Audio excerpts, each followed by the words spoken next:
के लिए लगा दिया। तो ऐसे उस महापुरुष की जयंती में आप सभी यहाँ सम्मिलित हुए, मैं आप सभी का आभारी भी हूँ और हम सब सौभाग्यशाली भी हैं कि मुझे ऐसा लगता है कि हम जैसे काम कर रहे हैं ना, मैं भी समाज में रहता हूँ, नहीं मनाते कोई नहीं। छोटू राम की जयंती जाट मना लेंगे, परशुराम की जयंती उधर ब्राह्मणों में मन जाएगी, अंबेडकर का फोटो लगा तो उधर उस कोने में एक जयंती मन जाएगी। लेकिन सारा समाज जिस काम को ऐसे महापुरुषों को एक मंच पर ला करके उनके उस पक्ष की चर्चा अगर करेगा तो ये सारा समाज इस भारत को विश्व गुरु बनाने में और विकसित भारत बनाने में सहयोगी होगा।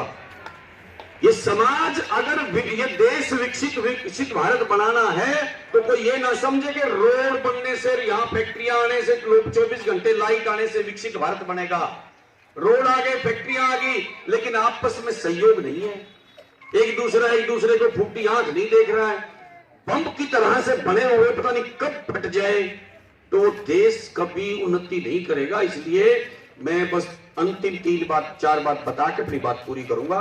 एक तो परिवारों में बैठना शुरू करना चाहिए और ऐसे ही महापुरुषों की चर्चा आपस में सारे बच्चों को बिठा करके परिवार के लोग आपस में बैठ करके हवन करें, यज्ञ करें, चर्चा करें। कम से कम हफ्ते में एक दिन तो बैठना चाहिए। अपने बच्चों के साथ दोस्ती करो, नहीं तो कोई और कर जाएगा। दूसरा, उन परिवार के साथ बैठने का एक विषय होना चाहिए सामाजिक सद्भाव, सामाजिक समरसता। आप ही तो बताओगे कि बेटा अपने परिवार जो ये हैं, ये हम एक ही हैं, एक ही गोत्र है हमारे। अलग बात है काम के हिसाब से वो अलग हो गए, हम अलग हो गए, हम ये काम कर रहे हैं, वो काम कर रहे हैं। उनका काम हाथ की दस्तकारी का, हमारा काम बल का है, ताकत का है, बुद्धि का है। ऐसे उनको पॉजिटिव बात बताएंगे तो समाज में समरसता आएगी। उन बच्चों के साथ इस विषय पर चर्चा कर सकते हैं कि समाज के ये वातावरण जो दूषित हो रहा है, इसमें मेरी भूमिका क्या हो सकती है, मैं पानी बचाने का काम कर सकता हूं क्या, प्लास्टिक का कम से कम उपयोग कर सकता हूं क्या दैनिक जीवन में, प्लास्टिक के बोतल का प्रयोग ना करो, कम जहां संभव हो वहां मत करो, जहां मजबूरी है वहां तो कर लो। ये चर्चा कौन करेगा? घर में बिजली क्यों वेस्ट करनी, ये चर्चा कौन करेगा? इन सब चर्चाओं को और करने के लिए परिवार के साथ बैठना चाहिए कि नहीं बैठना चाहिए?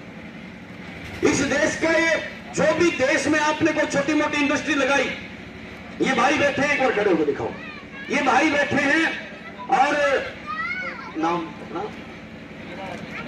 हाँ सॉरी अनुज भाई बैठे हैं और अनुज ने एक फैक्ट्री लगा रखी है और अनुज ने फैक्ट्री लगा रखी है प्लास की, पेचकस की, और इतनी बढ़िया इसने काम किया है कि हमने मतलब इसकी कई जगह चर्चा करी। तो अगर आपको प्लास की जरूरत पड़ी तो आप अनुज वाली फैक्ट्री